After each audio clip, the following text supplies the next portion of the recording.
Hello, everybody, and welcome back to Creation Myths. As I always do, I just want to make sure that the sound is okay. So it sounds like I can hear me fine. If anybody has any audio issues at any point, just let me know because, technology, you never know, but it seems fine on my end. So, hi, everybody. This is a little bit different from what I normally do because this is an event that only happens once. I've been on YouTube doing the YouTube thing for about 2 years, actually a little bit over 2 years. I'm late to this. I meant to do this back in June, but I'm about a month late.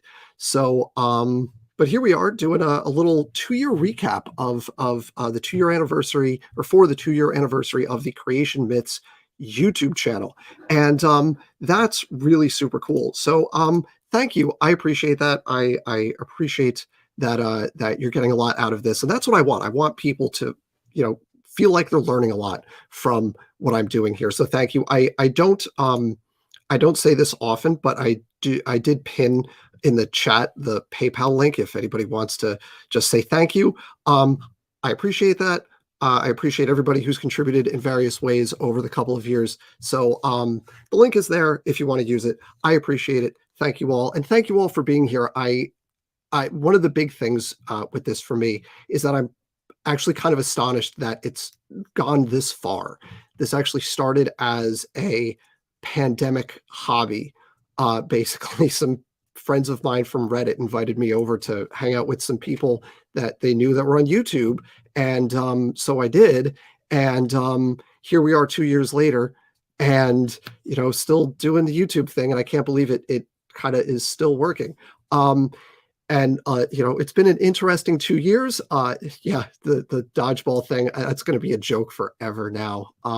So what we're going to do tonight is I am going to just, I'm going to put up some slides here because I always do the slides.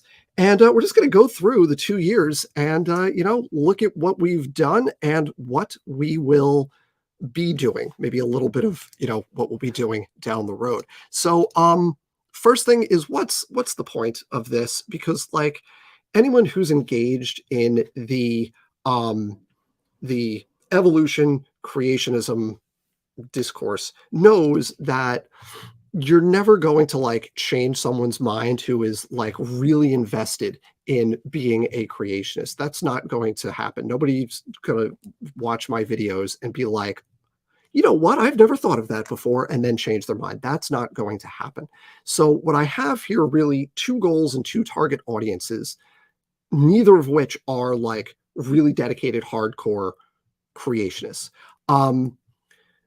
The first is to provide information for other people who are arguing against creationism, right? I want to provide arguments that are clear and that are simple for non-biologists to be able to make those arguments when there isn't a biologist around to make those arguments, because most of the time biologists and biology as a field pretty much just like ignores creationism because it's just not part of like the scientific discourse. It's just kind of off to the side somewhere, and people are sometimes surprised that it's like still a thing.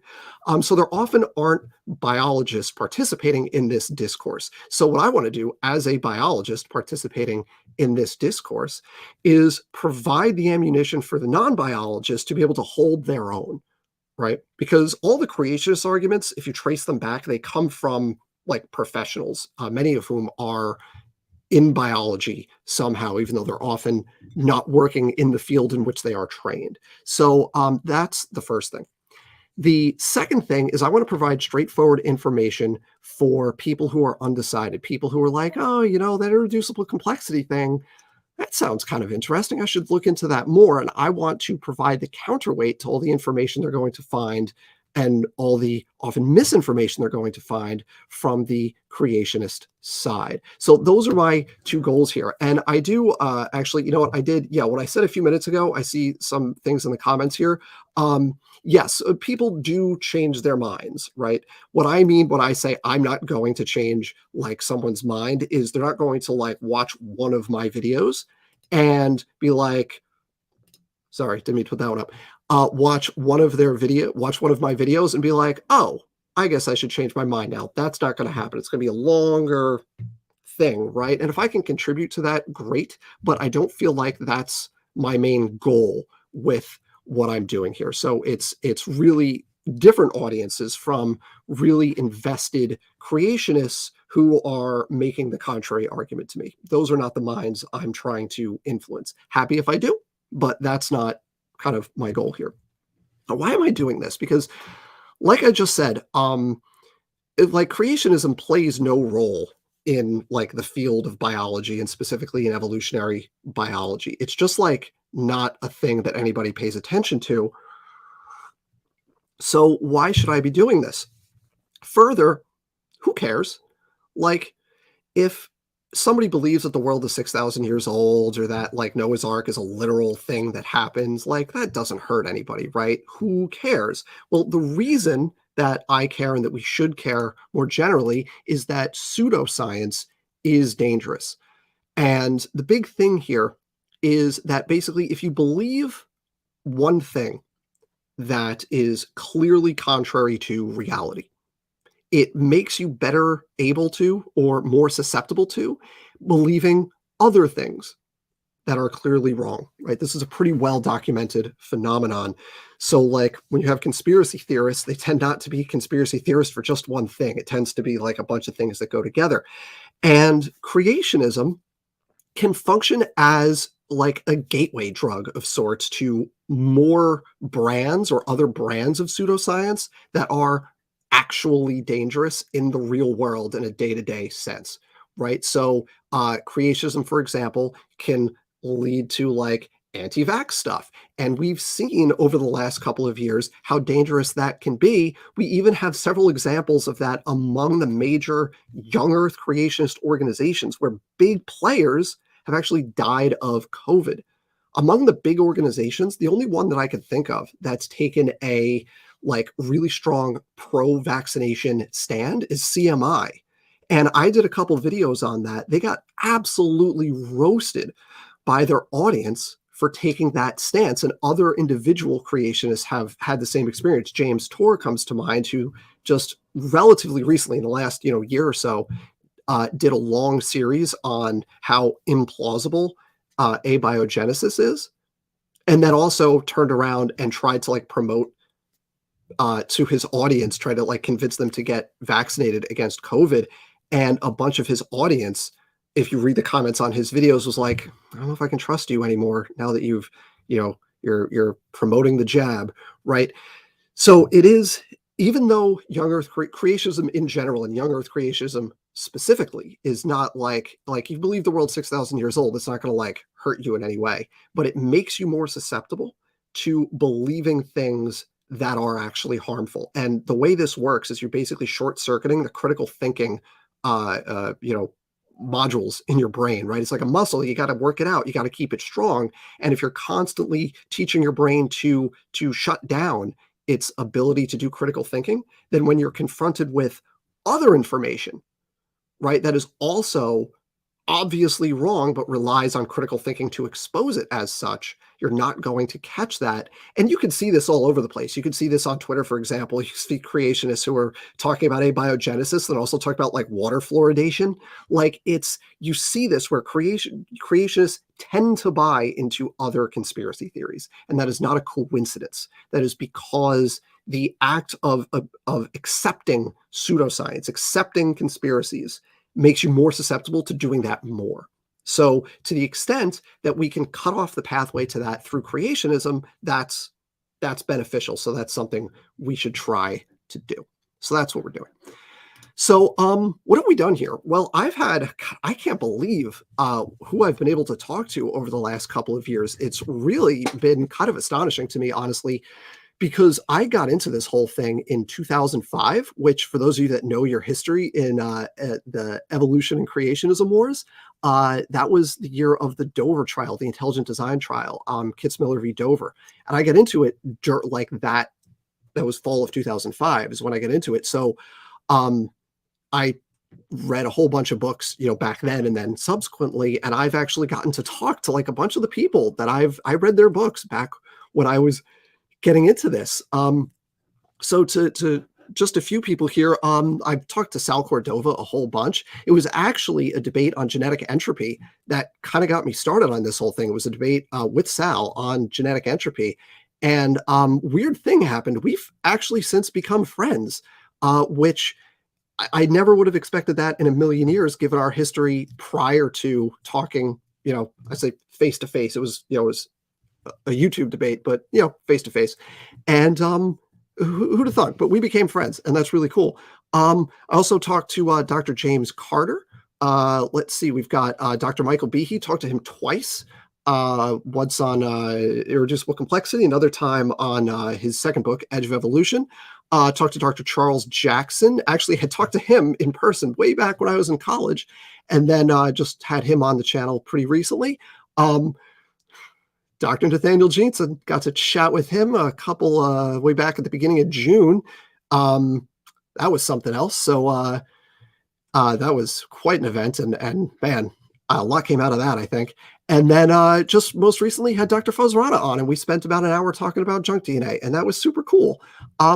I would never have expected to be able to actually directly interact with like professional creationists in any way.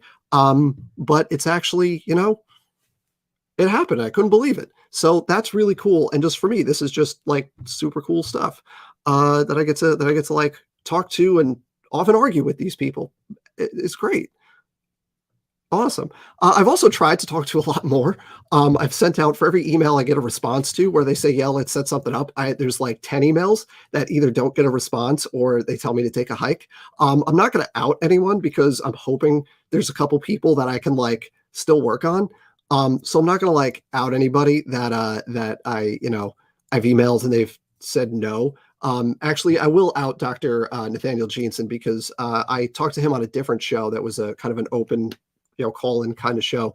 But he's indirectly said that it's not going to happen. And I think with AIG's policies, especially, I think that one's not going to happen. So by saying, yeah, I don't think Jeanson's coming on. But I'm not gonna say anybody else because if I'm lucky, I got a few people that I might be able to talk to down the road. So fingers crossed with that. Let's see. I've also been recognized, and I'll put that in quotes, recognized by some of the major creationist organizations. So who remembers Rob Carter Gets Everything Wrong? That was a video that I did with Gutsa Gibbon and Dapper Dinosaur. And then a few months later, Rob Carter wrote this like angry response to it, calling the three of us out, trying to dox Dapper Dino, but accidentally doxed the wrong Dapper Dinosaur because there are two of them on YouTube. This is also in this article. This is where I got the Rob Carter referred to me as, he actually referred to Dr. Joshua Swamidass as another troubler of the creation world, but it was in the context of he was an associate of mine, which is hilarious that like they're associates. Like I chat with him on his internet forum, Peaceful Science. Yes, then we're associates. But I love that phrase, troubler of the creation world. And by calling Dr. Swamidass another troubler of the creation world, and I'm going to take that, I'm going to put that on for me. I'm going to say he was also calling me a troubler of the creation world, and I like that. So that's in my Twitter bio now. I'm a troubler of the creation world. Mission accomplished, I think. I also got pretty recently the Discovery Institute on their Evolution News page. They linked to one of my videos and tried to refute it and didn't. And I did a thing on that whenever that came out. I forget the date. That was back in April, it looks like. And then, of course, most recently, I had my conversation with Jeanson, and Jeanson referenced that on his blog and apparently also at a talk he gave at a creation conference last month. So there you go. It's when professional creationists know your name and don't like you, then that's cool. I'll take that as a win. Man, we've also covered a lot so far. In my Creation Myths playlist, which is like the main thing I do here. If you're new here, the Creation Myths kind of set of videos is the main thing I do, where I take specific claims from creationists, scientific claims, and I explain why they're wrong. There's 20 22, 24, something in that playlist now. It's a bunch, and we're going to go through them. We're going to see if I can just real quick, just lightning round, go through each of these and talk about just in like 30 seconds each why each thing is actually wrong. So we're going to do this, and that's going to be the bulk of what we do here before I wrap this up. So let's see if I can do this. We're going to do this as fast as I can. Here we go. Okay, first, we've got genetic entropy. Oh, my favorite. So genetic entropy is wrong because this is from Dr. John Sanford. The idea that everything is degrading inevitably and leading to extinction. And this is wrong because it assumes that all mutations have a fixed fitness value. It assumes that fitness landscapes are constant. Both of those things are wrong. It also, assuming those things are correct, will give them the benefit of the doubt. Assuming those things are correct, it ignores that just mathematically you're going to reach equilibrium. At some point, you can't just infinitely accumulate bad mutations. So genetic entropy is wrong. Then there's the H1N1 went extinct due to genetic entropy. Putting aside the idea that H1N1 is not actually extinct, as was claimed in this paper from Rob Carter and John Sanford, they didn't actually ever measure fitness in this paper. They used two proxies, virulence and codon bias, both of which are terrible proxies for fitness. But a bigger problem is they claim to be measuring mutation accumulation over time in this lineage, but the reference sequence they used was from a different lineage. So that they were actually doing an apples to oranges comparison just in terms of their genomes, and they didn't even accurately document the mutations that occurred in that lineage. Then we have the 6,000-year mitochondrial Eve. This is from Dr. Nathaniel Jeanson. He uses a mutation rate as a long-term substitution rate. You can't do that because genetic drift exists, and natural selection exists, and inbreeding exists.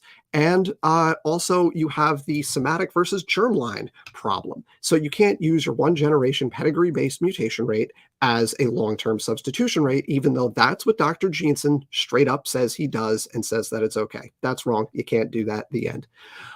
Then there's the really fun claim that there's no macroevolution, despite us directly observing in the lab a unicellular organism and becoming an obligate multicellular organism. We also know that there are lizards that have evolved reproduction and development via a placenta. And if creationists want to say that that thing did not evolve, then they are reducing created kinds down to like the species level, which is not something that I think they want to do.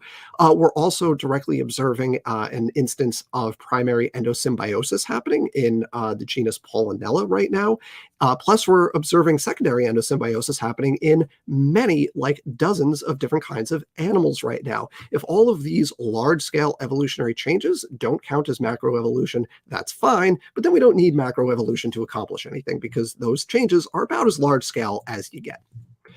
There's also the claim there's no beneficial mutations. This is just silly. What creationists usually say is something like, well, sure, it could be beneficial, but it also has downsides, which one, that's contradictory with genetic entropy, fine. But also, they just ignore like actually beneficial mutations. So an example of this, there are some malaria resistance mutations that don't carry the downside of sickle cell disease. The sickle cell allele is the most common mutation in humans that contributes to malaria resistance. And creationists always go, yeah, but it causes a disease if you have two copies. Okay, one, it's still beneficial in malaria endemic areas. Two, there are malaria resistance alleles that don't have any cost at all. They're also in other species. They're like antibiotic resistance alleles that don't have any cost. They're clearly beneficial mutations. This is just silly. Neanderthals are descended from Homo sapiens. No, they're not. This is, again, most of these are silly. This one's silly because if Neanderthals were descended from Homo sapiens, they'd be nested within the clade of Homo sapiens because, well, I do it like this so you can see it, right? You've got Homo sapiens and you've got Neanderthals within that if they were descended from our species. And we have Neanderthal DNA, so we can check that. They don't nest within Homo sapiens. They form a separate clade. They're extremely divergent from Homo sapiens. So no, they cannot have descended from Homo sapiens. We share a relatively recent common ancestor. I think Homo heidelbergensis might be the consensus right now, but don't quote me on that. But they certainly did not descend from Homo sapiens. Encode, the Encode project disproved junk DNA. No, they didn't. Everyone uses that 2012 paper, which even then they said in the paper, they said about 80%, 80.4% had a biochemical activity, which is distinct from a function, but that still leaves nearly 20% of the genome that doesn't. Now, in like press releases and things, they said, well, we think it's going to get to close to 100 at some point. But then a weird thing happened. In 2014, they released another paper, and they actually like kind of walked back their really aggressive claims a little bit, and actually were very clear about the fact that much of the activity they documented actually doesn't have a selected function. A lot of it's just spurious transcription and protein binding and that kind of stuff. So no, ENCODE did not disprove junk DNA. There are no evolutionary predictions. Yes, there are. Tiktaalik. The end. Like, this is dumb. We've directly, yeah, that's silly. Human origins in the Middle East. No, we first evolved in East Central Africa in around what is modern day Ethiopia and radiated throughout the world from there. We didn't start in the Middle East and radiate from there. We know this for 4 reasons. 1, African lineages have more genetic diversity than non-African lineages. So there's more genetic diversity among Homo sapiens within Africa than outside of Africa. It's because we started in Africa and had what's called serial founder events. And each founder event, as a subset of the population migrated, you lose genetic diversity. So you have more diversity where you started, that's within Africa. You also have more heterozygosity within Africa. So that's within individuals. You're more likely to have 2 different alleles at a site rather than 2 of the same allele. Again, same thing, you lose genetic diversity through these founder events. We also have much higher linkage equilibrium in African populations compared to non-African. And again, that's because it's an older, more well-mixed population compared to the smaller offshoots that left 60 to 80,000 years ago and subsequently radiated throughout the world. And finally, the big one, put those 3 things aside. The big one is that if you look at all of human genetic diversity, all non-African lineages nest within the African clade, which tells you that we started in Africa, period, the end, we started in Africa.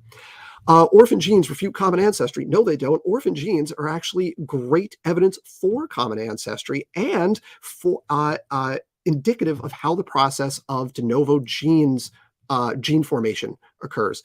So orphan genes are genes that are present in a species, but not in closely related species. Like, for example, humans have a bunch of genes that chimps and gorillas don't have. But you know what the chimps and gorillas do have? They have non-coding RNAs that are transcribed but not translated, and we can find those same sequences in humans that are actually translated. So you can actually see how a non-coding region becomes a protein coding region, and you could build phylogenies based on those regions, some of which are genes and some of which are just non-coding RNAs. Well, that doesn't disprove anything. It actually reinforces the nested hierarchy. Okay, created heterozygosity. I love this one.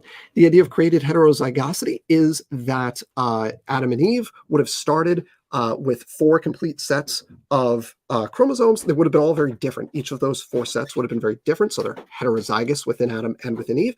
And then subsequently, you could explain all of the human genetic diversity that exists today, or virtually all of it. Some creationists like Jensen will say 99% of it, through recombination over the time since then.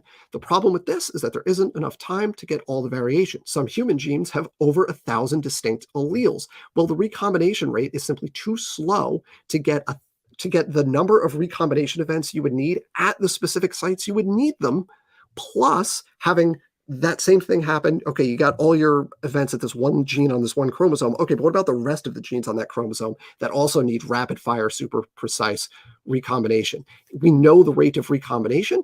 It's too slow. It can't happen. So unless creationists want to propose some other weird stuff going on here, like faster recombination rates in the past, or maybe additional germline diversity in Adam and Eve, unless they want to propose something weird like that, created heterozygosity doesn't work. And if you do want to propose something weird like that, great, you're no longer doing science, because that's just like poof, it was different in the past because reasons, completely unfalsifiable, nothing we can test.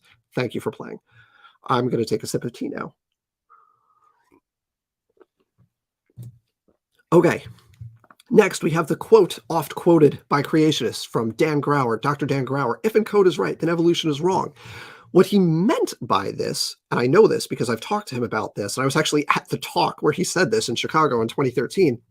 What he meant by this was that if the most aggressive findings of ENCODE are correct, then we have to rethink some of what we think we know about genetics and evolution, right? That's what he meant. What creationists claim he meant is that if the most aggressive findings of ENCODE are correct, then evolutionary theory writ large is wrong, which was not the point of the statement.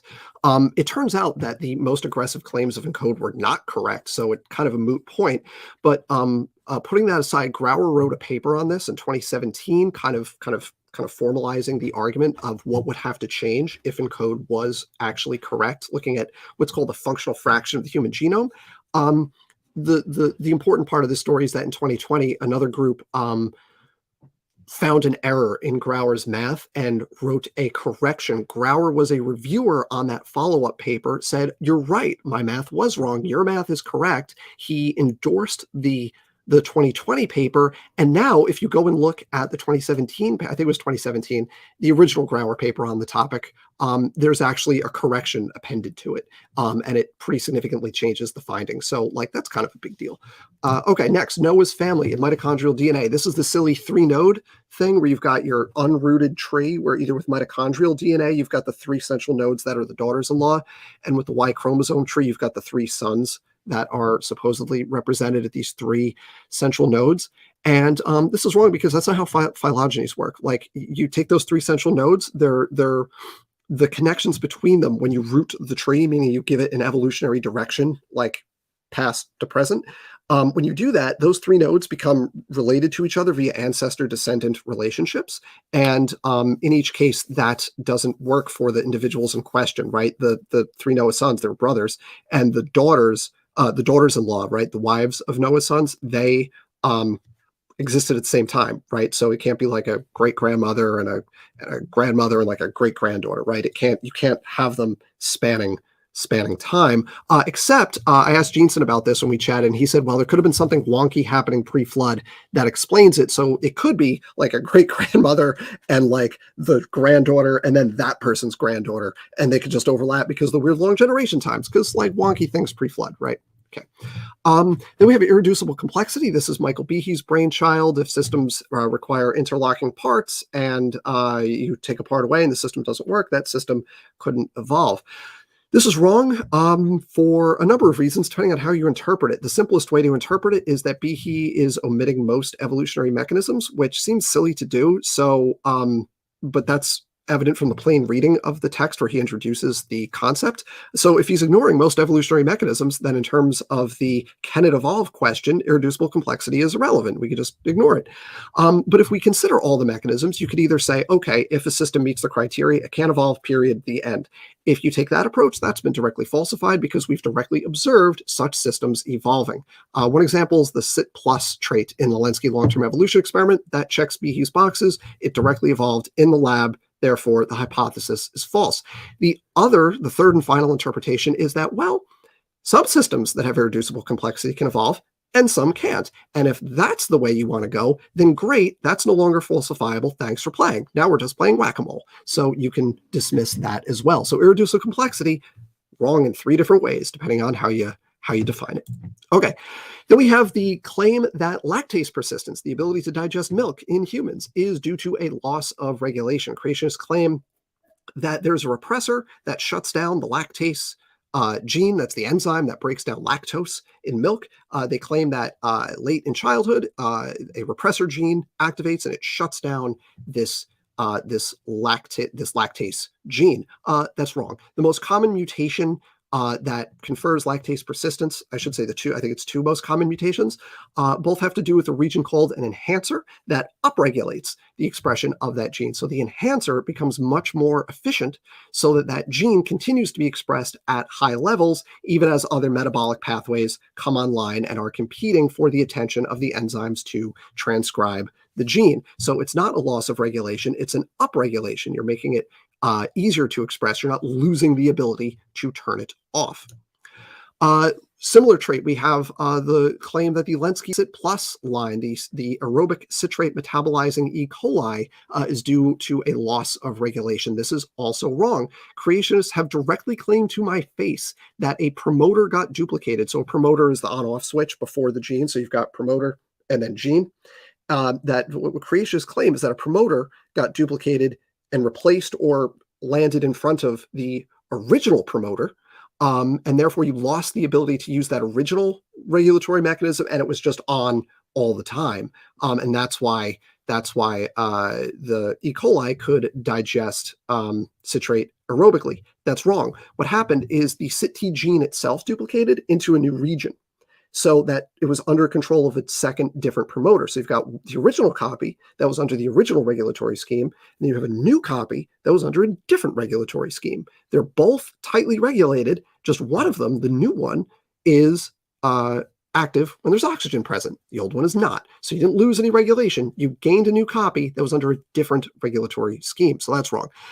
Then we have recent and simultaneous animal origins. This is creationists misinterpreting that "Why Should Mitochondria Define a Species" paper that claimed that most animals experienced a mitochondrial bottleneck in the recent past. Now, creationists, of course, take that to mean 4,500 years ago for Noah's flood. I should say young Earth creationists take that to mean 4,500 years ago for Noah's flood. But what they found in the paper was it's tens to hundreds of thousands of years ago. So it's a long time span, and it's way outside the young Earth timeline. And also, it's only for the mitochondria. It's not for the rest of the genome. So creationists are saying, aha, there's your bottleneck recently. That's the flood. If they take that interpretation, then they're admitting that the rest of the genome converges further in the past and it breaks their timeline. The end. Then we have the common design argument. This is great.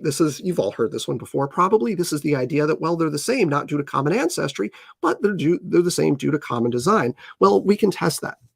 We can test that based on non-constrained regions of DNA. If it's common design, then the non-constrained regions, the regions that can accumulate mutations randomly and not have any selection against them, those regions should be uncorrelated between different created kinds. Right? So like humans and chimps, those regions should be uncorrelated with each other. Whereas the constrained regions, the regions where the DNA sequence matters for the function, you're going to select against differences there. Those regions should be correlated even across the kinds because similar design for similar function in similar organisms. According to common ancestry, all of those regions should be constrained, right? Or should be, sorry, not constrained. All of those regions should be correlated, and you should get nested hierarchies across what creationists would call created kinds. So what do we actually find? We find that both the constrained and the unconstrained regions form nested hierarchies across extremely broad groups, right? So that disproves that, like, and I want to be clear about this, directly disproves the hypothesis of common design. Then we have the claim that intelligent design isn't creationism, which is just silly. I literally had a professional intelligent design person say this to me recently with a straight face. It's like, no, that's not true. We have the books where they actually just switched the words. In 1987, there was a Supreme Court ruling that said you can't teach creation science in schools. And there's a textbook that in the early 1987, it was all about creation science. And then late 1987, it was all about intelligent design. The definitions were the same. They just changed creationism to intelligent design, creator to designer. And that book also has my all-time favorite typo, where they tried to replace the word creationist with design proponent, but they messed it up. And what was left in the text was see design proponents-ists. So they left part of the word creationist in there. And that's just perfect and hilarious.